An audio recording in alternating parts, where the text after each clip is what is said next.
e também gostaria de cumprimentar aqui o público que está nos assistindo, né, nos privilegiando, nos brindando com com o seu tempo, para a gente poder ter um momento aqui de reflexão sobre essa agenda.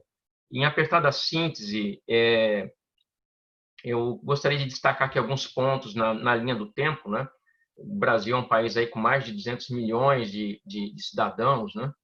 E nós temos hoje um regime geral compulsório que compreende aí cerca de 66 milhões de pessoas que contribuem hoje para esse regime compulsório, e 33 milhões de pessoas, dados de 2018, né, que receberam algum tipo de benefício desse regime. Então, o Brasil tem hoje, salvo o melhor juízo, um dos maiores sistemas de redistribuição de renda do mundo. Então, um sistema que nasceu no momento assim alto do poder legislativo, em benefício do cidadão, e que naturalmente vem passando por processos pela própria transformação da sociedade e alteração. E a previdência privada, a previdência complementar, nesse processo também, ela vem amadurecendo. Nós falamos hoje, Rafael, de um sistema que considera algo em torno de 2 trilhões de reais, 25% do PIB, também é um dos maiores sistemas de previdência privada do mundo. Isso posiciona o Brasil muito bem no cenário internacional, embora nós tenhamos ainda uma longa jornada pela frente, quando a gente considera as possibilidades e o que vem pela frente. E a nossa indústria dentro desse sistema representa exatamente a metade, né? Então, a Fenaprev aqui com as suas associadas responde aí por algo em torno de 13, 14% do PIB e cerca de 1 trilhão de reais, né? Gerido, administrado pelas nossas associadas, as seguradoras e as entidades abertas, né? E, obviamente, o mais importante, né? Milhões de pessoas protegidas já por essa indústria. Esse sistema, que nasceu lá em 77 com a Lei 6435, e depois sofreu um aperfeiçoamento pelas leis complementares 108, 109 e 2001. Ele se inspirou basicamente no modelo americano, na sua origem, e depois foi sendo adaptado com o tempo à realidade interna do Brasil. E nesse contexto, nas décadas de 80 e 90, sobretudo a década de 90, com o processo de estabilização da economia, né, com o advento do Plano Real, nós tivemos, ao final da década, um salto evolutivo com a aprovação pelo Conselho Nacional de Seguros Privados, do PGBL, né, a resolução número 6.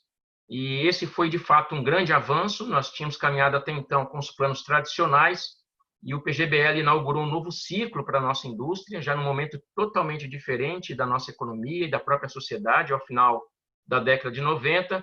E de lá para cá, nós falamos aí de 20 anos, né? Mais de 20 anos, houve uma série de transformações demográficas da sociedade, né? Tecnológicas combinadas com a medicina, e isso, obviamente, gerou a necessidade de novos ajustes, de novos movimentos. Em outras palavras, inclusive, e é para isso que nós existimos, né? O perfil do cidadão mudou, o perfil do consumidor mudou, né? E o Estado brasileiro já vinha fazendo essa discussão. Nós tivemos uma última reforma da Previdência, que não será a última de fato, né? Mas, olhando para o retrovisor, foi uma reforma que promoveu também alguns apontamentos importantes, de modo que a gente conseguisse evitar uma situação extremamente desconfortável nas contas públicas. Então, tivemos ali alguns ajustes profundos até, e, nesse sentido, também nós tivemos avanços importantes no âmbito do próprio CNSP. No âmbito do CNSP, nós tivemos as resoluções 348 e 349, ambas aprovadas em 2017, onde ali houve uma série de aperfeiçoamentos que o Conselho, por indicação técnica da SUSEP, apropriou, viabilizando uma flexibilidade maior para a indústria atuar. E, já trazendo para um passado aí mais recente, a diretoria da Fenaprev teve a oportunidade singular e bastante importante de participar de uma reunião com a titular da SUSEP, a superintendente, E ali, dentre vários questionamentos colocados pela superintendente Solange, nós tivemos a oportunidade de tratar sobre a questão do desafio que nós temos para desenvolver o mercado de rendas no Brasil, né? Porque houve um processo de acumulação, é um mercado ainda jovem, num processo de educação financeira, um mercado com 20 anos, e sempre somos instados a nos manifestar em relação a como se daria o próximo passo, né? Então, tivemos a oportunidade de expor isso para a SUSEP e voltamos com a missão a partir do dia 28 de junho, né? Em 120 dias, houve um processo intenso de trabalho das equipes técnicas, das comissões técnicas da FENAPREV, da nossa equipe, lá na própria diretoria executiva, e após visitarmos todos esses componentes que nós citamos aqui nesses últimos 20 anos e todo o processo de aperfeiçoamento, inclusive em função das próprias resoluções, conversamos com vários stakeholders, a gente vai ter oportunidade de falar mais adiante, nós apresentamos uma proposta à SUSEP, né? Que na nossa modesta avaliação foi o que de melhor o mercado pôde produzir, né? E a proposta, ela considera a aprovação de planos PGBL e VGBL, tendo como lastro o ciclo de rendas, que também será discutido aqui. Caso nós avancemos, e nós estamos muito animados com essa ideia, Rafael, eu entendo, né, tendo feito uma trajetória aí em alguns ambientes do próprio Estado, que o Brasil deve inaugurar um ciclo vigoroso, né, para a indústria e muito positivo para o cidadão e para o participante.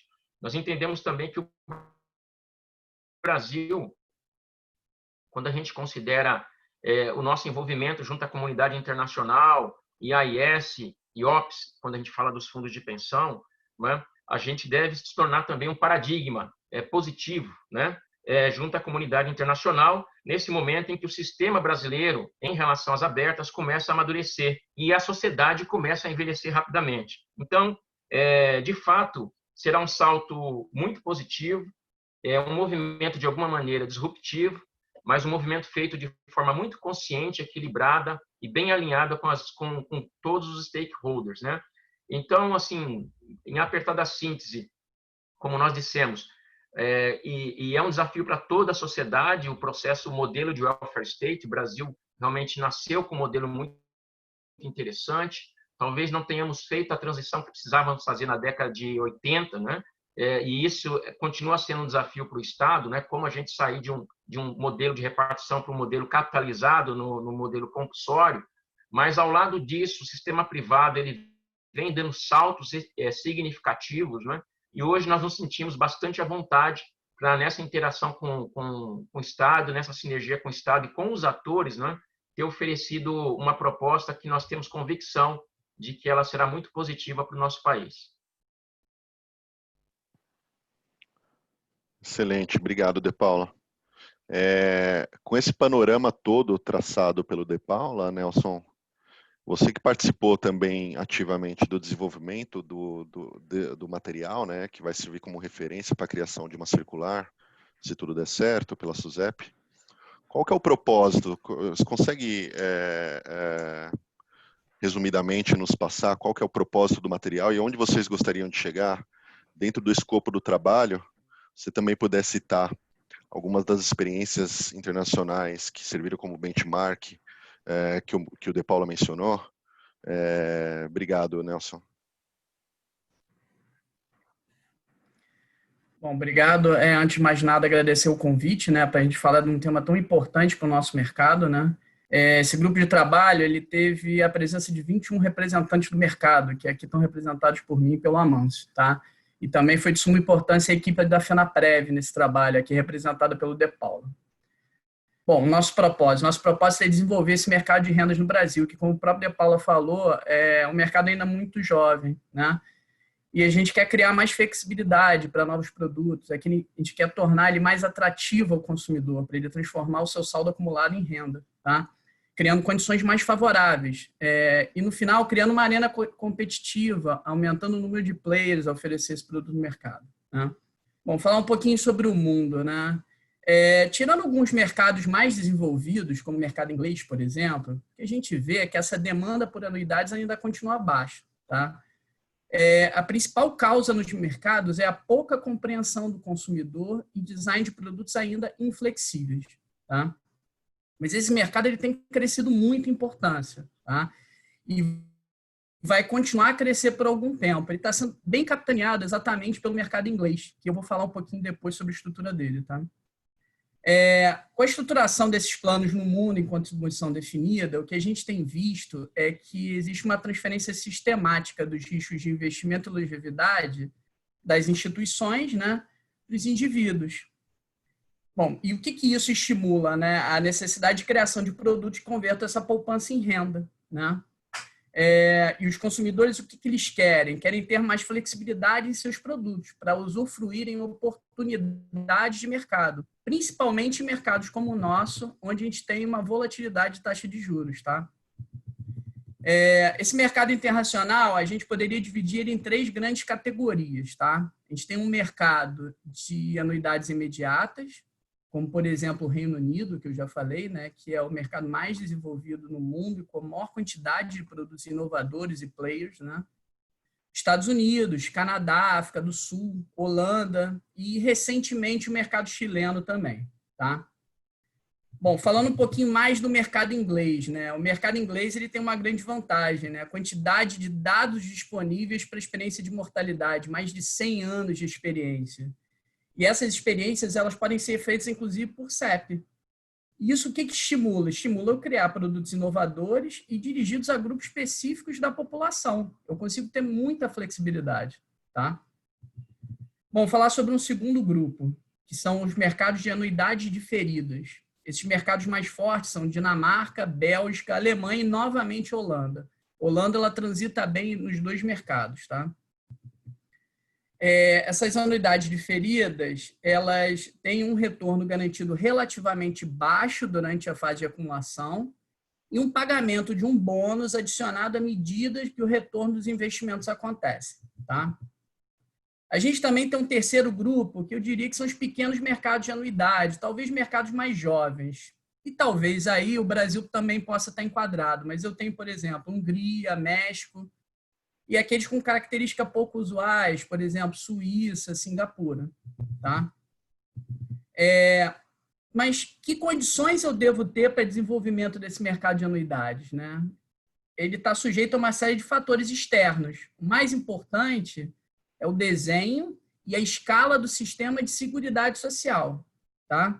Qualquer estrutura de poupança obrigatória e o impacto de incentivos fiscais também são de suma importância. Tá?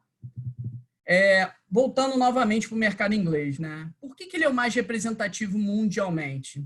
Principalmente por causa dos incentivos fiscais e da obrigatoriedade de anuitização da compra de renda no mercado. Tá? Esse mercado muito explorado por seguradoras e resseguradoras. Durante muito tempo, hoje ele não é mais obrigatório, mas ele foi durante muito tempo essa anuitização. E por quê? Criaram-se incentivos, privilégios fiscais diferenciados e, em função disso, os segurados eram obrigados a anotizar 75% da sua reserva. Isso foi de suma importância para se desenvolver esse mercado e se transformar no mercado mais importante mundialmente. Tá? Agora eu vou falar um pouquinho sobre os tipos de anuidades existentes. Tá? Basicamente, nós temos anuidades variáveis e anuidades fixas. Tá? Anuidades variáveis, eu ofereço uma opção de investimento vinculada a um índice específico. Tá? Esses produtos eles podem oferecer o compartilhamento de um downside risk, normalmente é limitado tendo um buffer ou um piso, tá? Mas eles também podem oferecer uma opção para proteção total do principal ou investimento em subcontas sem essa proteção por downside risk. Tá? Mas essas anuidades variáveis, elas também têm algum tipo de garantia. Eu vou falar o nome das siglas em inglês, que foi o que a gente estudou muito, contamos com a ajuda de Linra, de Mercer nos nossos estudos. Tá? A GMAB, ela é um benefício garantido de acumulação mínima. É um fundo mínimo garantido ao final da fase de acumulação. GMDB, um benefício de morte mínimo garantido. É um fundo mínimo garantido quando dá morte do segurado. Nós temos também o GMIB, que é um benefício mínimo de renda garantido. E o GMWB, que é um benefício mínimo de retirada garantido. Uma quantidade mínima do fundo garantida periodicamente, independente do desempenho do fundo. Falando agora sobre anuidades fixas, né? Nós temos anuidades indexadas, né? Eu tenho um principal garantido com retornos vinculados a um índice específico, por exemplo, nos Estados Unidos se usa o S&P 500, tá? Eu tenho anuidades indexadas à inflação, isso mesmo, diferente de mercados, por exemplo, como o mercado mexicano, o mercado brasileiro, onde há obrigatoriedade de indexação à inflação, em outros mercados não existe essa obrigatoriedade, e isso é um tipo de anuidade fixa oferecida, tá?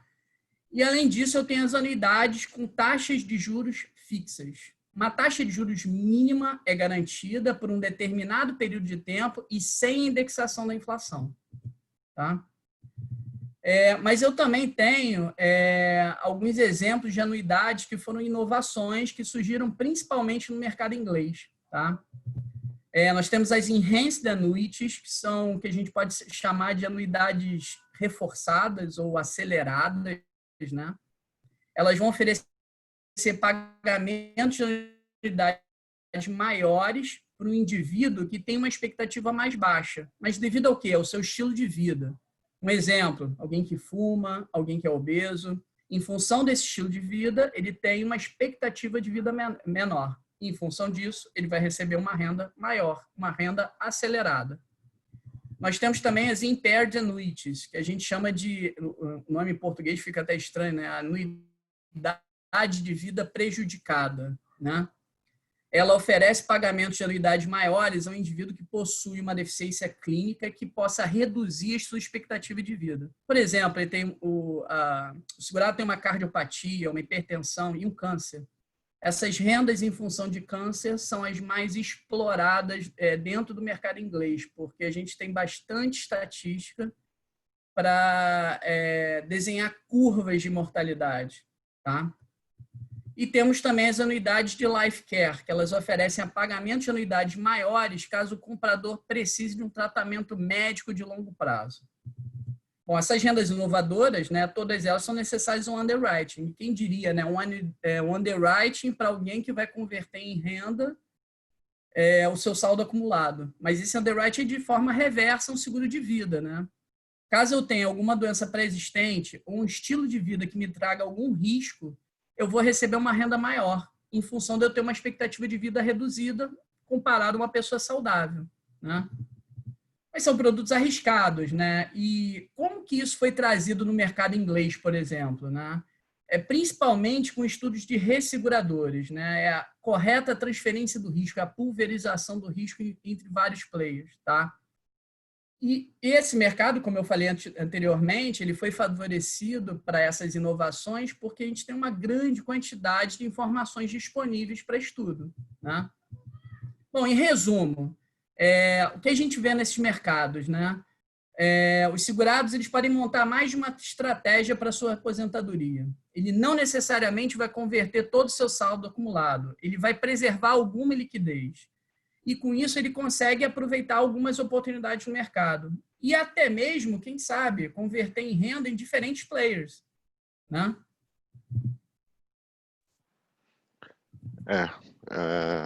Acho que é uma evolução muito bem-vinda, né, Nelson? Nesse mesmo caminho, eu já queria aproveitar uma pergunta para o Amâncio. Bom dia, Amâncio, tudo bem? Bom dia. Entrando um pouquinho mais de no detalhe da minuta, vocês mencionam que ela deve estar amparado nas resoluções, o De Paula também mencionou, que é as resoluções do CNSP 348 e 349, e, ao mesmo tempo, deve permitir uma flexibilidade maior nos benefícios e nas rendas, né, consequentemente. Você pode, de forma resumida, nos dizer como é que essa flexibilidade pode ser criada e por que ela é tão importante? Obrigado. Não, perfeito. Primeiro, agradecer aí... se você quiser continuar a pergunta, continua aí, Rafael, desculpe. Não, acho que era isso. É mais Tá bom. você explicar um pouquinho sobre essa flexibilidade nos benefícios e nas rendas, mas fica à vontade. Tá bom. Então, primeiro agradecer aí a esse convite, acho que foi uma iniciativa excelente aí, de vocês que cuidam de clientes institucionais. É extremamente importante para a gente disseminar conhecimento no mercado e possibilidades de novos investimentos e de novas ideias aí de produtos, tá? Eu acho que, falando sobre a minuta, primeiramente é importante a gente lembrar que ela não tem intenção nenhuma de alterar aquilo que já existe hoje, né? Ela complementa exatamente tanto as rendas quanto os desenhos de produtos que a gente tem hoje. Então, ela não tem a ideia de ser uma minuta revolucionária no sentido de alterar o que já existe, mas sim complementar e criar novas possibilidades. E aí essas novas possibilidades, né, como você bem perguntou, elas estão ligadas à flexibilidade. A flexibilidade hoje, no formato que a gente tem de produto, ele é bastante limitado, né? Uma flexibilidade bastante limitada. Como é que a gente consegue explicar o produto hoje para a gente entender como que essa flexibilidade acaba sendo limitada, né? O produto que a gente tem hoje de renda disponível, ele tem um comportamento que é muito reforçado pelos aspectos financeiros, tá? O que eu quero dizer com isso? Hoje a gente tem rendas que se comportam como uma operação estruturada, que seria um swaption, tá? Como que é o desenho dessa operação estruturada?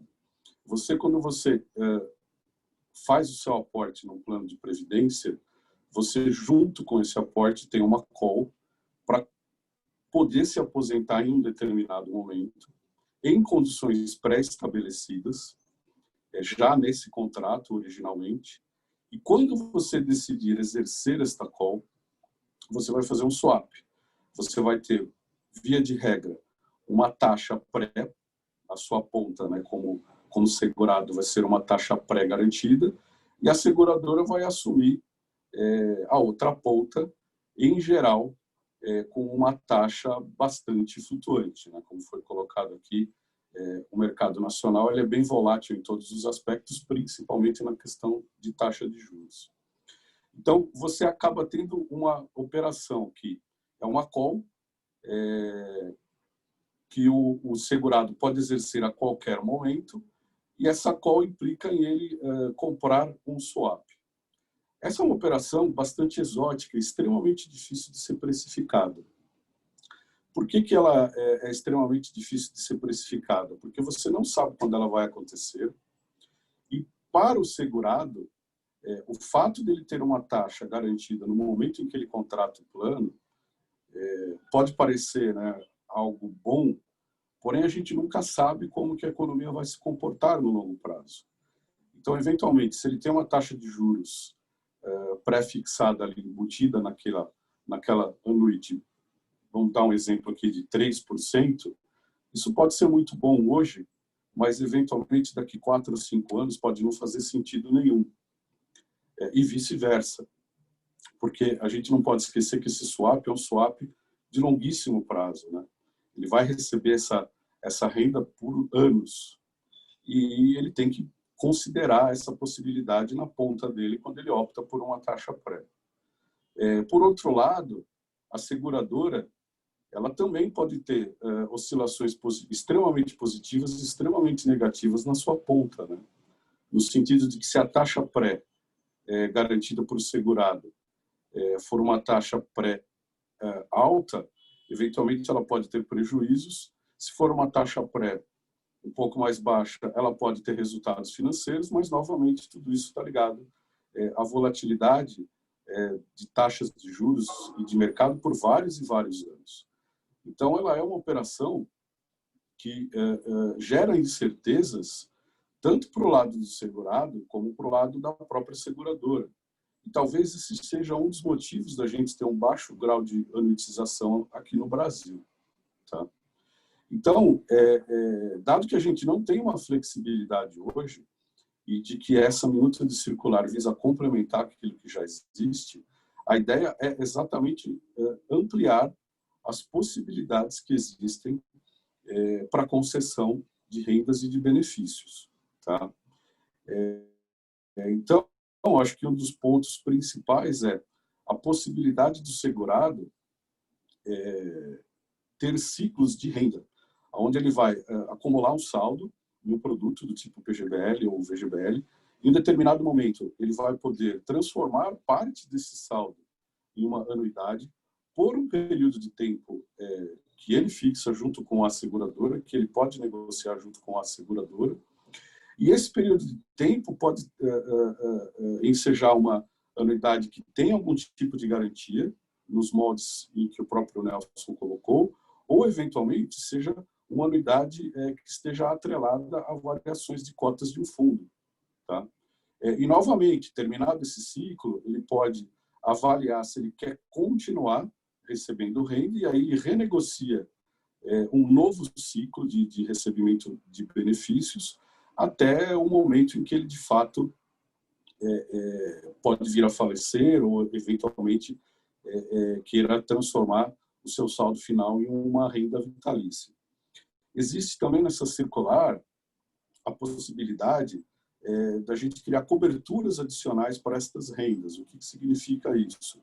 Pode haver uma cobertura adicional para devolução do saldo, caso o cliente desista no meio do caminho de receber aquela anuidade. Vamos dizer que ele tem um evento ali onde ele necessita de uma liquidez imediata. Ele pode, eventualmente, contratar essa cobertura e desistir dessa anuidade recebendo um percentual elevado de uma eventual reserva que ele ainda tenha na seguradora. Existe a possibilidade da seguradora fixar uma idade máxima até onde o segurado vai poder optar por esses ciclos de renda, e a partir dessa idade, obrigatoriamente, ele teria que optar por uma renda vitalícia. Isso pode ser interessante nos casos onde você tenha segurados que tenham receio, por exemplo, de, a partir de uma certa idade, ficarem senis ou terem condições mentais onde ele não consiga tomar decisões. Então, dado que ele contrata esse produto a partir de uma certa idade ou, eventualmente, de uma certa condição, ele não tem mais a opção de determinar ciclos de renda. Ou ele fica com saldo, ou, eventualmente, ele converte em uma renda vitalícia. Então, é uma circular que abre possibilidades. Né? É importante salientar que nada disso vai ser obrigatório. Então, vai tornar possível o desenho de produtos que atendam, de fato, às necessidades dos clientes e que viabilizem para as seguradoras uma tomada de risco muito mais ligado a riscos de longevidade e riscos, eventualmente, de doenças, do que, eventualmente, a riscos financeiros. Né? A gente não pode confundir a seguradora como sendo uma fornecedora de operações estruturadas, né? Que é o que acaba acontecendo hoje quando a pessoa contrata uma renda. Ela tem que ter a sua função ali como seguradora, segurar de fato riscos que são aleatórios e, nesse caso aqui, riscos ligados à longevidade. Né? Então, eu acho que essa circular se encaixa exatamente dentro desse contexto. Excelente. Eu vou fazer uma nova rodada de perguntas, mas caso alguém queira comentar, fique à vontade, tá? Nelson, De Paula. Tem uma segunda pergunta aqui para o De Paula, mas se tiverem algum comentário, fique à vontade. O Rafael, só pela oportunidade, eu acho que o Nelson e o Amâncio colocaram, nós temos um ecossistema muito complexo, né? Então, assim, para que isso funcione efetivamente, né, num país, o Brasil é um país que ainda está definindo o seu modelo de welfare state, né? Nós temos muitos desafios sociais, demográficos, etc. Né? Então, obviamente que a gente está falando aqui de uma ponta, né, de toda essa discussão. Mas eu acho que o que a gente guarda disso também, quer dizer, para que o sistema funcione, uma questão fundamental é equilíbrio, né, de lado a lado. eu acho que tanto que o Nelson trouxe do ponto de vista dessa experiência internacional, né, quanto que o Amâncio colocou, quer dizer, você tem que ser, de fato, essa equação ela precisa funcionar de todos os lados, né? Senão você não consegue efetivamente atender o cidadão como ele precisa, né? Então tem que ser confortável para o cidadão, mas também tem que ser confortável para o agente autorizado, o ator autorizado pelo Estado a funcionar, né? Então acho que vocês dois colocaram com muita clareza essa questão, viu, Nelson e Amâncio? Interessante. Isso, concordo. Pensei que estava no mudo. Não, perfeito. E você mencionou, e o Nelson também mencionou o papel dos resseguradores. Eu queria te fazer uma pergunta, De Paulo, aqui do ponto Sim. de vista dos stakeholders envolvidos nessa discussão. Qual seria o papel de cada agente? A gente pode pensar em parcerias, possivelmente também com o universo de previdência fechada, quem sabe? Em que ponto a gente está atualmente e quais seriam os próximos passos nessas questões? Excelente questão, Rafael. Talvez um diferencial desse movimento que nós fizemos, né, que a FENAPREV fez, o grupo fez, como o Nelson mencionou, 21 pessoas, né, foi um grupo bastante atuante, né, junto com a equipe da técnica da FENAPREV, mas já de saída, desde o início, né, no processo de construção, houve uma sinergia com esses atores, né, quando a gente já tinha clareza de quais seriam os fundamentos, né, para a gente poder avançar. Na reunião de abertura, nós já contamos com a participação da Mercer, que fez uma apresentação, o Nelson, se não me falha a memória, comentou aqui, que fez uma apresentação bastante interessante, um overview, apontando lá os desafios de vários países, como o próprio Amâncio também colocou, não é? Não é uma agenda trivial, é uma agenda necessária, mas não é trivial, né? Até porque é um compromisso de longo prazo, e são compromissos de longo prazo, né? Com várias intercorrências possíveis ao longo desse prazo, desse período. E a Mercer foi uma parceira de primeira hora, no sentido de fazer uma apresentação com seus consultores internacionais para a FENAPREV.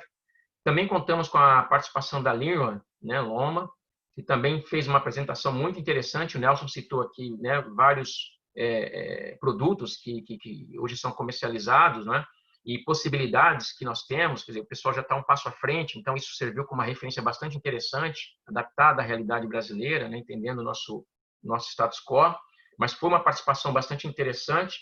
E, além disso, Rafael, nós conversamos com aqueles parceiros também de primeira hora. Um deles foi a FENABER, não é? Todos nós entendemos, quer dizer, para o nosso país, o tamanho do Brasil é um país de dimensão continental, não é?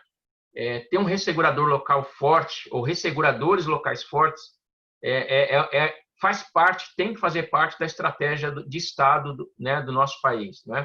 Até porque são eles que vão dar lastro e capacidade para as companhias, né?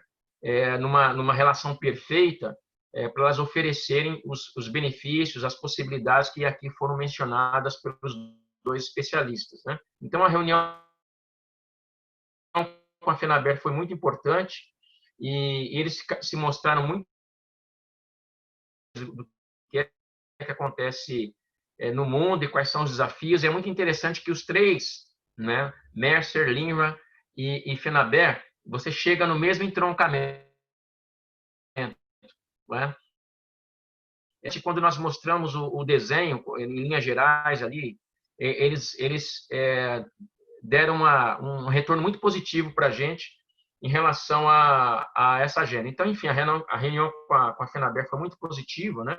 E o Brasil, de alguma maneira, já tem um mercado local robusto e é importante que ele seja estimulado, né? E para a nossa agenda, até por conta do dispositivo legal, a nossa relação é com os locais, né? Nesse particular. Também com a ABRAP, né? A ABRAP, nós tivemos a satisfação de celebrar um convênio de cooperação técnica e na reunião com a diretoria da ABRAP, fazendo a mesma apresentação, a ABRAP contribuiu muito para as discussões com seus executivos, com a equipe técnica. As nossas associadas também, como o Nelson aqui mencionou, né, foi um debate bastante intenso, né, Nelson, com os 21 integrantes da comissão, e a gente chegou à conclusão que, em função dessa rodada que nós tivemos com vários stakeholders, respeitosamente falando, mas foi um alinhamento perfeito, né? Porque acho que todos os interessados foram consultados antes de a gente levar esse material para a SUSEP. Então, obviamente, que queria destacar aqui também o retorno das consultorias que se relacionam com as empresas, com as entidades, com empresas, com as corporações, com empresas médias. Eles entenderam que esse modelo nosso ele é totalmente aplicável, né, olhando para frente. Então, a gente realmente foi com muita tranquilidade conversar com o nosso supervisor, né, e apresentar esse projeto, porque a gente entende que todos ganharão, porque eu acho que é interesse da indústria, o principal papel da indústria de seguros e previdência, que é longa-manos do Estado, no certo sentido, é um papel social, não é? Então, cumprir esse papel, não é missão das associadas, né? Então, acho que chegar à conclusão de que esse pode ser um modelo bastante interessante para o nosso país e servir de referência é algo realmente que nos estimula, né? E foi essa percepção que nós tivemos de todos esses stakeholders, né? Claro, uma consideração aqui e ali, um ou outro ajuste, não é? Mas o entendimento é que todos vão ganhar com esse processo e, sobretudo, o principal ator desse processo, que é o cidadão, o participante, o consumidor. Queria complementar também, né, De Paula? A gente trabalhou também bastante sobre transferência de risco e longevidade, né? Discutimos bastante com a ABRAP, isso é uma grande oportunidade que a gente tem no mercado aí, né? Transferência dos riscos de longevidade dos fundos de pensão para seguradoras. E a ideia é de estar fazendo todo um arcabouço de forma a deixar a seguradora mais tranquila para oferecer essa transferência de risco. E essas conversas com a ABRAP também foram de suma importância para isso. E a conversa com o ressegurador, né, esses mercados, né, como eu falei anteriormente, né, da onde que vieram inovações? Quem pode trazer essas inovações de outros mercados para cá? Os resseguradores, porque têm grandes experiências nas suas carteiras, né? Então, são players também que são de suma importância. Então, essa conversa com a FENABER também foi bastante boa para a gente estreitar as relações. Né? Excelente. Eu vou voltar agora um pouco sobre a minuta e a questão dos ciclos de renda. O Amâncio já introduziu o assunto. Eu acho que vale a pena a gente explorar um pouquinho mais. Eu vou perguntar para o Nelson. Nelson, a minuta ela dispõe sobre a possibilidade da estruturação dos planos PG e VGBL como a gente conhece hoje, porém com a previsão dos ciclos de renda, né? Vocês exploraram bastante esse tema na proposta. Queria ouvir de você um pouquinho sobre o conceito atrás dessa estrutura e os benefícios para o cliente final. E além das rendas que já existem, né, o Amâncio comentou bem que a minuta é complementar, então já existem algumas possibilidades de rendas, mas a cada ciclo o participante ele vai poder escolher e ter liberdade e flexibilidade para poder mudar. Quais seriam essas novas rendas que vocês estão criando, que vocês estão propondo? Bom, vou complementar já. O Amâncio já explorou alguma coisa sobre o tema, muito bem colocado. Bom, falar um pouquinho sobre o passado, né? A realidade dos planos que a gente estruturava no passado, o que eu esperava? Que o período de experimento fosse muito maior do recebimento da renda. Por quê? Por causa da expectativa de vida, né? Isso já mudou completamente, né? O crescimento da longevidade nos nossos mercados. E o que acontece? Redução de taxas de juros no país, né? Isso nos obriga a ser mais criativos, né? Isso é uma coisa que é exigida pelos consumidores e também do ponto de vista das empresas, eu tenho que trazer mais segurança, mais solvência às empresas, tá? Bom, falando especificamente sobre os ciclos de renda, basicamente o cliente ele vai escolher quanto tempo vai durar seu ciclo e que tipo de renda ele vai ter a cada ciclo. Sendo, obviamente, a última renda, provavelmente a renda vitalícia. Tá? Bom, com isso, o que acontece? O segurado, ao mesmo tempo que ele está recebendo uma renda, ele vai permanecer com alguma coisa ainda em diferimento, né? Com recursos ainda na sua provisão de benefícios a conceder.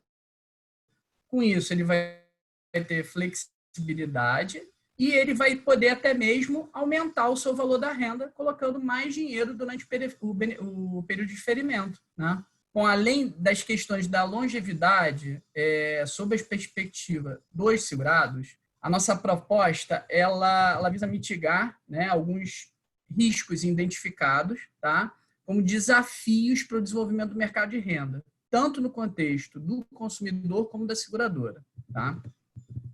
Esse ciclo de renda, a gente combinando ele com o conceito da estrutura a termo da taxa de juros, ele vai permitir uma maior previsibilidade para a seguradora. Ela vai tornar o seu casamento em condições mais vantajosas, né, para o participante. Essas condições vão ser intensificadas por uma arena competitiva, né, onde várias seguradoras vão estar oferecendo esse tipo de produto, que vai se estabelecer ao final de cada ciclo, quando o participante vai poder portar total ou parcialmente o saldo da sua benefício a conceder para adquirir uma renda melhor em outra seguradora. Tá? E nesse momento, perceba, como o Amâncio falou, a volatilidade da taxa de juros no nosso país pode oferecer condições mais vantajosas a cada ciclo. Como ele falou, uma renda hoje de 3,2 pode não ser vantajosa no futuro. Né? Bom, com isso, o que eu falei? Né? Resumindo, o participante ele vai preservar a flexibilidade que ele vai ter durante esse período de diferimento, vai poder portar, resgatar total ou parcialmente saldo sobre benefício a conceder, também vai poder botar recursos no plano e, ocorrendo falecimento, o saldo da provisão vai ser colocado à disposição dos seus beneficiários para resgate ou até mesmo recebimento sobre a forma de renda, diferente do que acontecia se ele convertesse todo o seu saldo numa renda vitalícia. Naquele momento que ele converteu, ele fixou uma tábua e uma taxa de juros e, ocorrendo o falecimento, cessa a renda e nada mais é colocado à disposição dos seus beneficiários, a menos que ele tenha convertido nas rendas reversíveis ao cônjuge. Tá? Bom, para cada ciclo, esse participante vai ter, inclusive, a flexibilidade de escolher um tipo de renda diferente, ou vai poder permanecer com a renda escolhida no ciclo anterior. Esse conceito é muito importante nesse mercado nosso, com taxas de juros tão voláteis. Tá? Entrando um pouquinho mais, né, nas rendas, a gente, na minuta, previu a possibilidade de 2 novos tipos para ampliar o leque de escolhas do nosso assistido. Tá? A primeira é uma renda financeira baseada em cotas ou em percentual de saldo da sua provisão de benefícios concedidos. Essa renda já é bastante comum nos fundos de pensão e ela não existia ainda no nosso mercado segurador. Tá?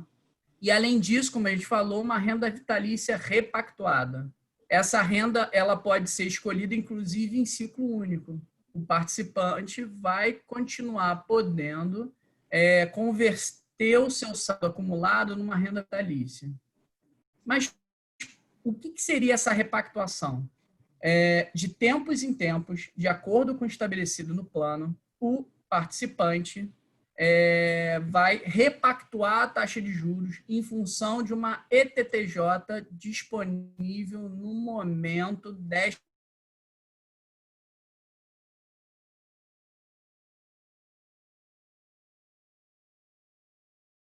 ETTJ, essa taxa de juros será a nova taxa de juros a ser utilizada para um novo período. Ela pode aumentar o valor da renda ou diminuir o valor da renda. Bom, ela pode diminuir o valor da renda. O que isso vai reduzir, de fato? Um conservadorismo do mercado. Então, perceba, nem sempre a diminuição da renda é uma notícia ruim, porque durante um período de tempo ele usufruiu de uma renda com uma taxa de juros que talvez os produtos existentes atualmente, por eu ter que direcionar a taxa de juros para 20, 30, 40 anos, a seguradora tem que ser conservadora por causa da sua solvência e, em função disso, ela poderia estar estabelecendo nessa renda vitalícia de período único uma taxa de juros até mesmo menor do que a taxa que vai ser repactuada no novo período. Nisso eu trago mais previsibilidade para a seguradora.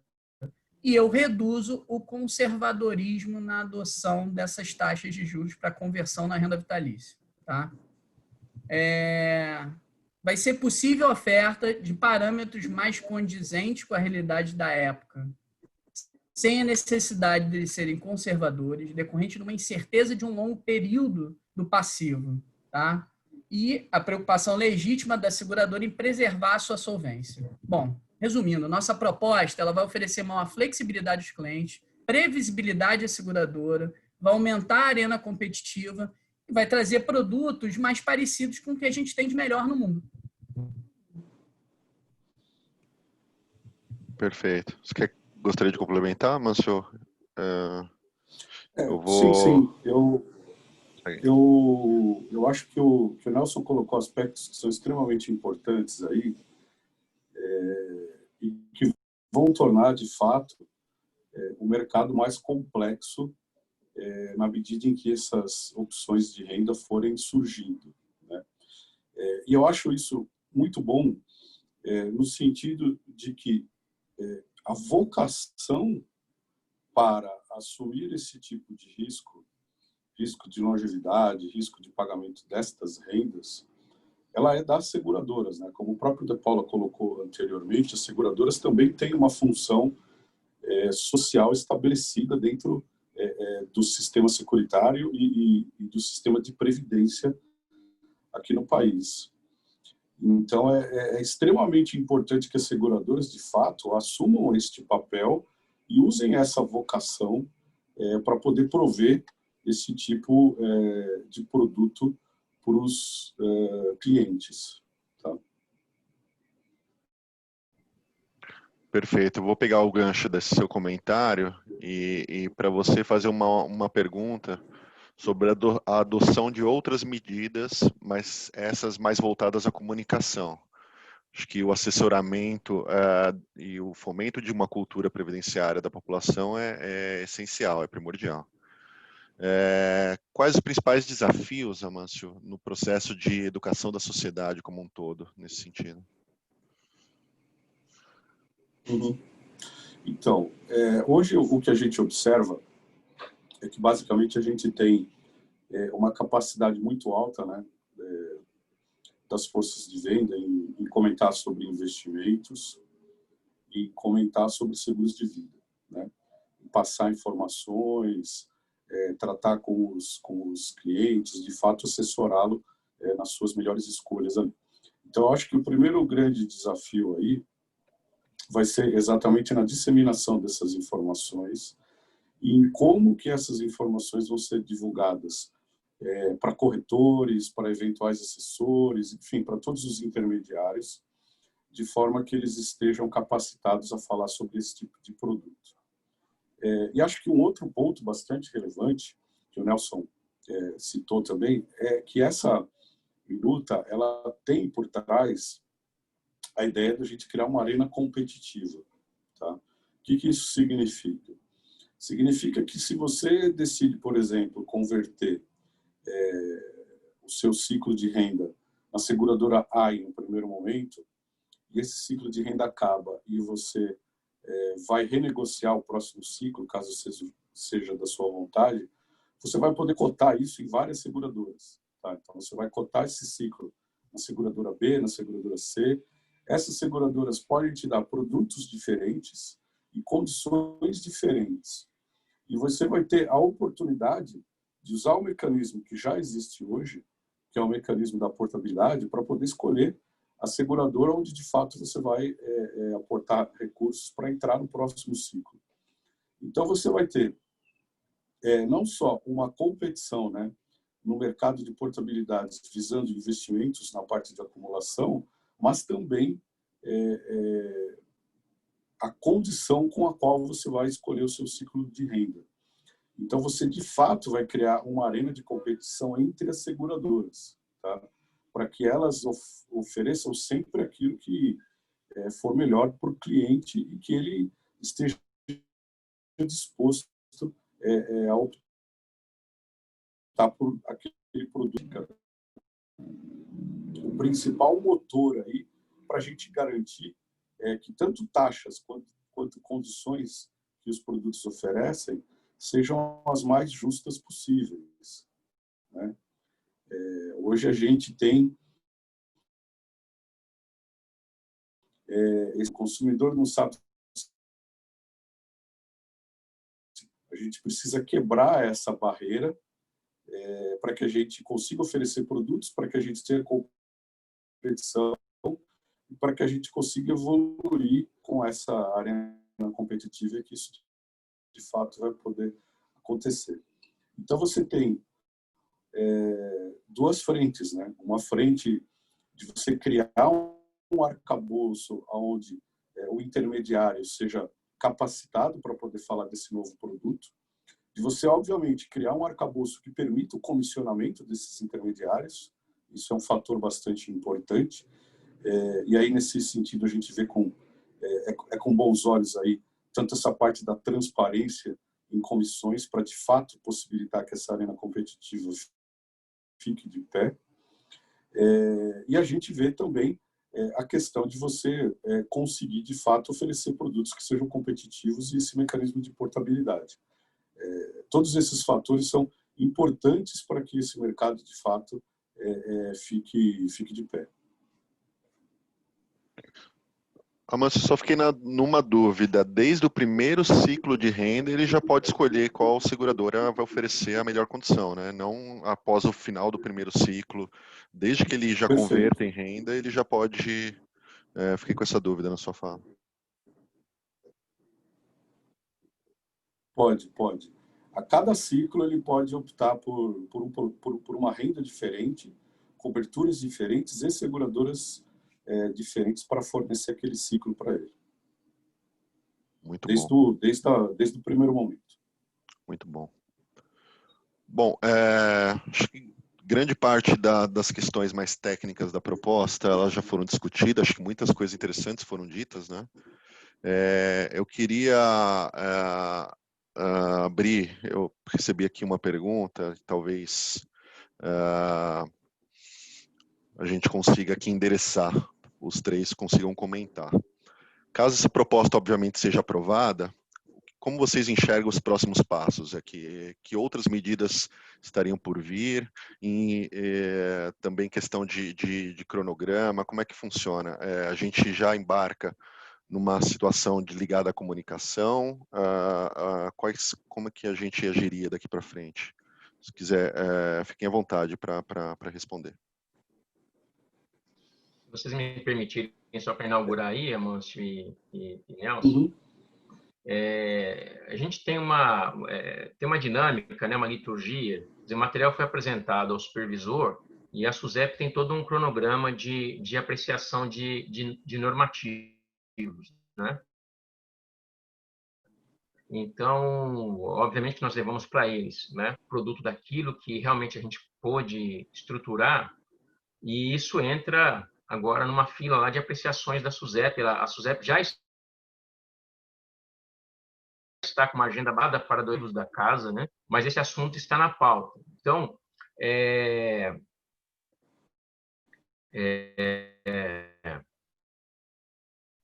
a revisor precisa, né, para analisar o material e fazer os ajustes que têm que ser feitos, né? Obviamente que o Estado, nesse sentido, ele pode tudo, então, eventualmente, a estrutura que nós sugerimos, o mais importante para a gente é que a ideia avance, né?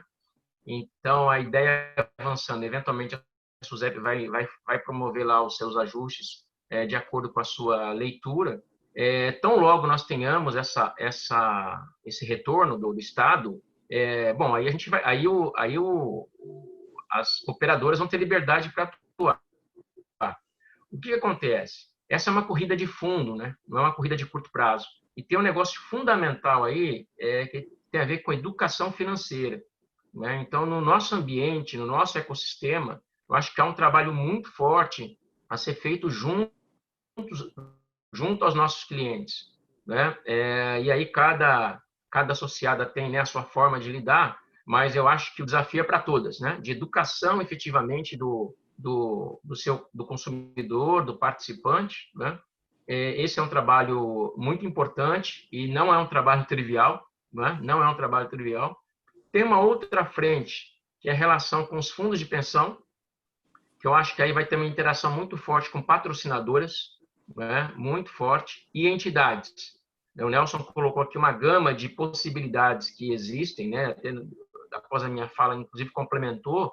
Então, e hoje já há uma sinergia nesse sentido, que já tem produtos, né, aprovados pelas resoluções, e em certa medida isso já funciona, mas com agora essa nova roupagem, esse complemento, como a Manche colocou, as nossas interações com as patrocinadoras dos fundos de pensão e com as entidades, ela tende a ser muito maior, porque ali realmente já remanesce um sistema que passou por um processo de acumulação e é um sistema que abriu uma segunda onda de planos, mas já está pagando benefícios, né, há um bom tempo. E essa segunda onda, ela basicamente foi estruturada em planos de contribuição definida, né? Então, assim, tem toda uma discussão a ser feita estratégica com a indústria, né? De modo que ela preserve as suas características, mas tenha um suporte oferecido pela indústria de seguros com essa visão que foi colocada aqui. Nós também apostamos muito assim, num avanço célere com o segmento fechado, né? O outro, eu acho que é a interação com os próprios distribuidores, e aí foi colocado aqui o Amâncio, né, se eu capturei bem, Amâncio, quer dizer, você vai ter que ter profissionais que realmente tenham expertise para tratar sobre esse assunto, como acontece em outros países, né? As próprias consultorias que trabalham com essas empresas, né? Então, eu acho que aí depois vai ter uma estratégia, viu, Rafael, de cada associada em função da sua visão do negócio. Eu acho que vai ser tão logo a SUSEP vai ser um movimento bastante interessante e intensivo em relação a essa agenda. Excelente, obrigado, De Paula. Eu tenho uma pergunta um pouco mais técnica que chegou aqui para a gente sobre a questão do ciclo de renda. Com essa nova proposta, pessoal, será facultado só o titular do plano contratar um ciclo de renda para os seus beneficiários em caso do seu falecimento, ou a gente tem uma flexibilidade aqui por trás? Acho que eu posso citar, o Amâncio pode falar, eu complemento depois. Se quiser também. Uhum. Existe essa possibilidade, né, o que a gente chama de uma renda diferida, no sentido de que você vai, digamos, determinar que seus beneficiários podem receber a renda desde que eles atinjam, por exemplo, uma certa idade, né? Eu acho que a gente costuma pensar muito nos casos onde você eventualmente pode ter, por exemplo, um filho jovem e você quer determinar que caso você faleça antes desse filho completar 18 anos, ele só receba a parcela dele, que seria do seu saldo acumulado, através de uma renda depois que ele completar 18 anos ou 21 anos. Então, ela deixa aberta essa possibilidade das seguradoras desenharem esse tipo de renda, ao mesmo tempo em que as rendas, obviamente, elas são sempre pagas para o próprio segurado, né? Enquanto ele estiver dentro daquele ciclo ali, ele vai estar recebendo. E ele pode reverter essa renda, né? Vamos dizer que ele contrate uma renda por prazo certo, ela vai reverter para beneficiários indicados. Ou que ele contrate naquele ciclo uma renda reversível ao cônjuge, ela pode reverter a paga para algum beneficiário a uma certa idade que ele venha a ter. Só complementando, o que acontece? Hoje, os planos já prevêem essa reversão, como o Amâncio falou, né? Ela vai continuar existindo, só que nas mesmas condições que o segurado tinha. A proposta que trouxe flexibilidade com o ciclo de renda, o que acontece? Ele vai manter parte dos recursos ainda em benefício a conceder e parte vai estar em benefício concedido, tá? Essa parte do benefício concedido vai continuar podendo ser revertida de acordo com o tipo de renda contratado. Mas a parte que ele colocou em diferimento, o beneficiário, após a sua morte, vai contratar um ciclo de renda que mais se adequa a ele. Aí, como o Amâncio falou, eu vou ter um beneficiário muito jovem. Aí você imagina uma renda vitalícia reversível a um beneficiário mais jovem. Eu não preciso nem dizer que uma previsão de uma taxa de juros por um período muito grande levava as seguradoras a serem conservadoras na adoção dessa taxa de juros. Hoje não. Eu vou ter uma renda vitalícia repactuada com essa proposta, então esse beneficiário com 18 anos, ele pode usufruir de condições assim absurdamente boas em função da taxa de juros, porque nós vamos ter o benefício de repactuar essa taxa de juros de tempos em tempos de acordo com a nova ETTJ.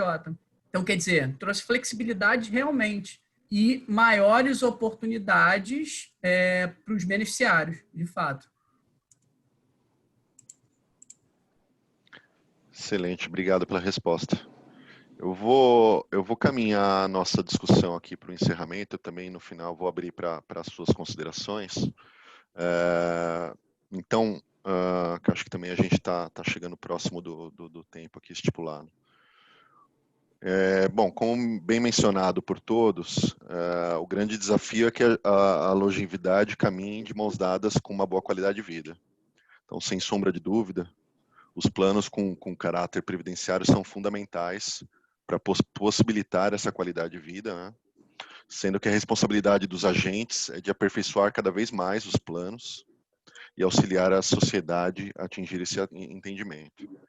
Então, nesse sentido, Amâncio, começo por você, depois o Nelson e finalizo com o De Paula. Quais seriam as mensagens finais para o público aqui que está acompanhando a gente?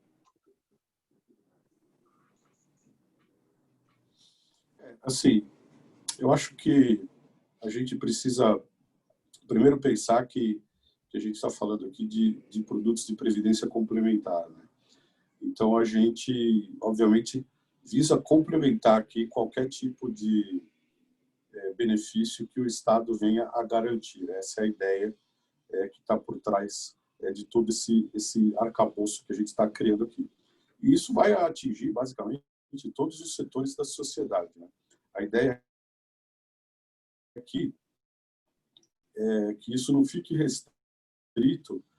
A ideia é exatamente viabilizar uma forma das pessoas se preocuparem com o seu futuro e com o futuro, eventualmente, dos seus descendentes em todas as classes sociais, né? A gente não quer ficar restrito aqui a quem, de fato, hoje, por exemplo, já tem instrumentos até bastante eficientes aí para fazer planejamento sucessório. Não é a intenção aqui. A intenção é que essa minuta de que esses produtos sejam, de fato, disponibilizados de uma forma massificada e que consigam atender todas as características de todos os clientes.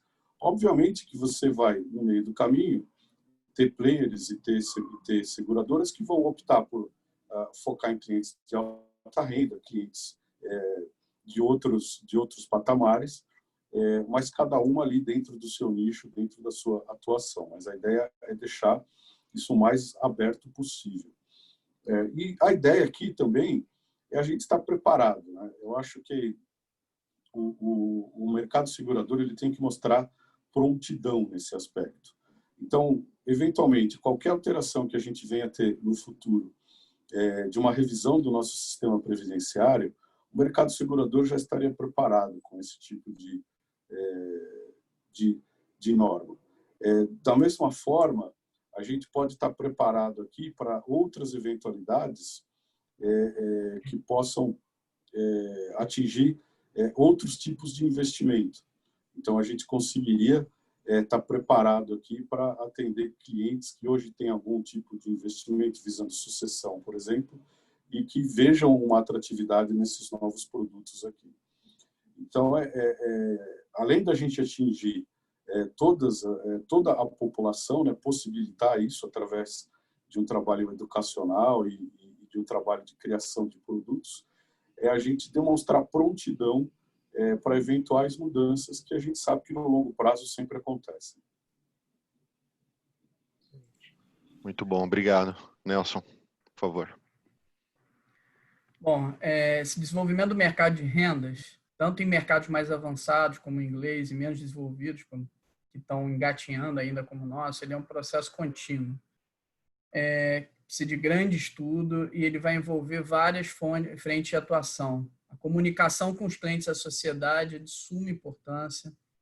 o assessoramento para a gente difundir a cultura previdenciária, a criação de um mercado com flexibilidade, que fomente a entrada de vários players para se criar uma arena competitiva.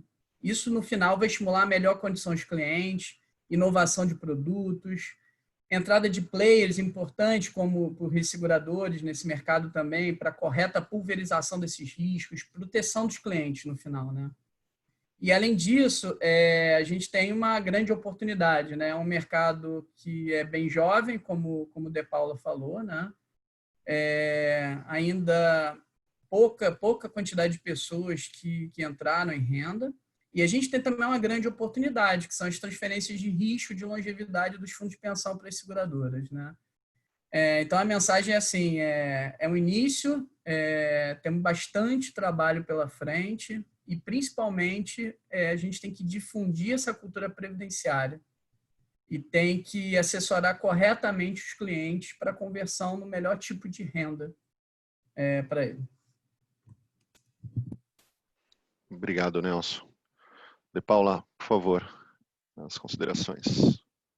Ok. Em primeiro lugar, eu quero agradecer, Rafael, parabéns aí, né, a nossa associada pela organização do evento. Agradecer por esse momento com o Nelson e com o Amâncio aqui. Muito obrigado, foi uma honra dividir esse espaço com vocês. Eu quero também fazer um agradecimento às comissões técnicas envolvidas com esse tema, né? Nós sabemos que é uma dupla jornada para as associadas, além da sua agenda de trabalho, participarem das comissões técnicas, e houve uma dedicação intensa. Fica também meu agradecimento aí à minha equipe, lá na diretoria executiva, que se dedicou a essa matéria, né?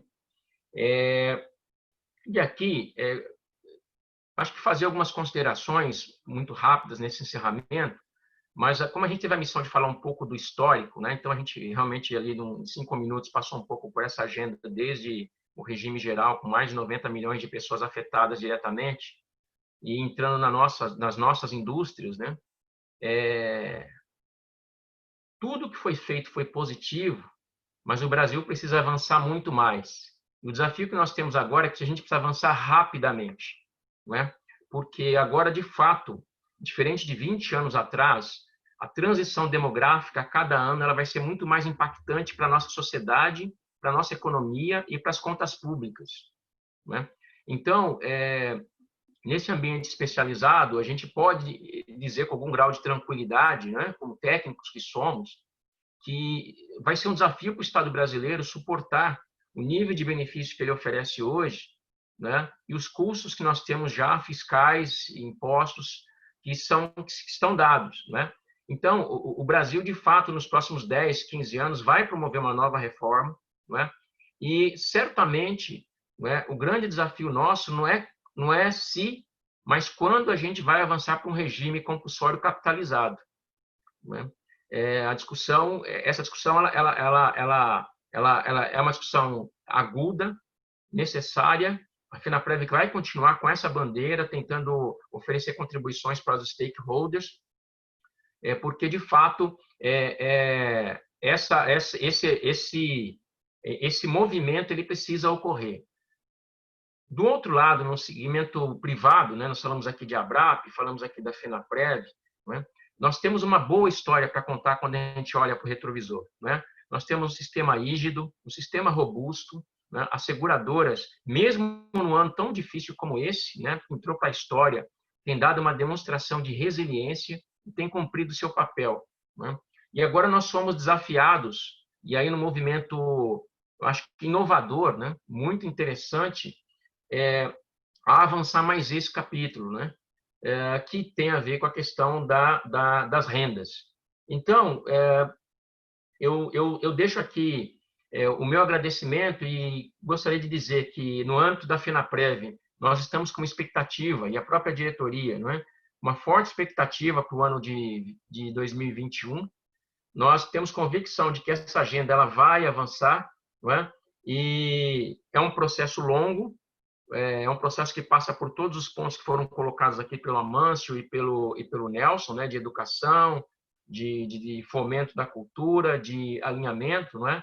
Mas é um processo necessário e à disposição da nossa indústria em oferecer essa contribuição.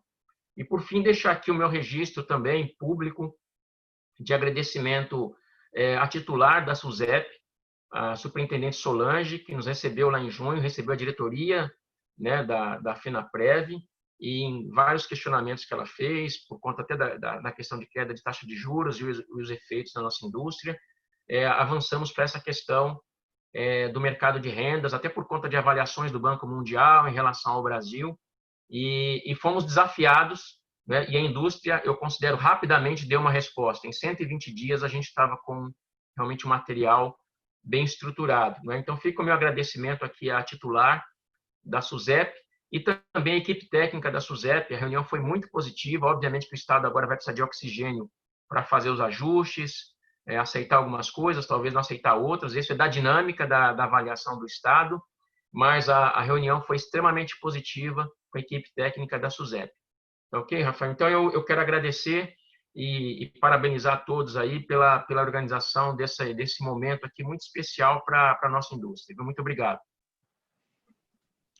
Obrigado, De Paula. Eu também gostaria de agradecer a presença dos 3 convidados, né, do Carlos De Paula e toda a equipe da FENAPREV, tanto pelo apoio quanto pela ajuda na organização do painel. Agradecer ao Nelson por aceitar o convite e ao Amâncio pela parceria. Gostaria também de agradecer a todos que acompanharam o painel. Eu espero que essa discussão tenha agregado. E caso alguém tenha alguma dúvida ou pergunta, fique à vontade para nos acessar. E por fim, eu gostaria de convidá-los a assistir o nosso terceiro e último painel na sexta-feira, também às 11 da manhã. A gente vai conversar um pouco sobre diversificação de investimentos por parte das seguradoras em um ambiente de juros baixos. Acho que a gente fica por aqui. Obrigado a todos, aos 3 participantes. Até a próxima. Espero que tenham um ótimo dia. Obrigado, foi uma honra. Obrigado. Valeu, tchau, tchau.